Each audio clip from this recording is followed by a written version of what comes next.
Well, day one of Newmarket's July Festival. David Stevens alongside me with the latest betting news. And David, opposition to the favourite Atty Purse in the opener. Yeah, there is, which I'm slightly surprised about. He was very impressive at the Royal Meeting, the Godolphin horse. His weakness in the market is, though, due to the money. For Raheen House was fourth in the King Edward VII that day. That was clearly a very good run for Brian Meehan. Was 5-1 this morning with us. That price has long gone, around the 7-2 mark. Atty Purse still favourite, but as I say, weak because of the opposition against him. And looking at the next race on the card, the July Stakes, a couple of Royal Ascot winning 2-year-olds in here, of course, Raja Singh and Sound and Silence. Are they getting backed?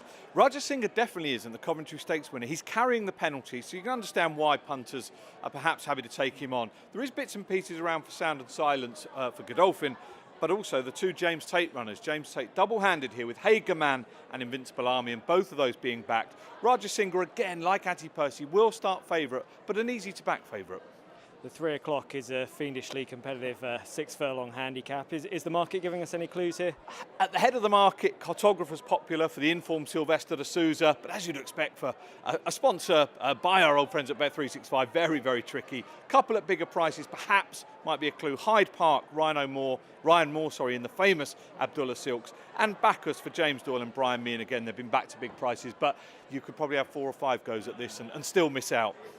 The feature race of the day, the 3:35, the Princess of Wales Stakes, a non-runner here, Poet's Word, so only 6, and Frontiersman the one to beat. Yeah, an important non-runner, Poet's Ward. He had been second favourite.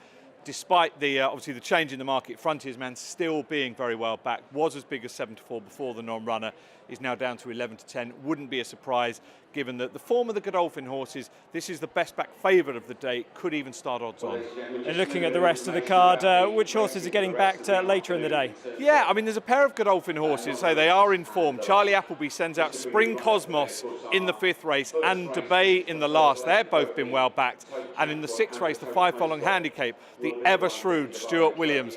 Shamshon makes a quick reappearance, ran at Sandown last Friday. He's being sent out again and is being backed accordingly. Okay, well, many thanks, David. Do stay up to date with all the news from here at Newmarket on racingpace.com.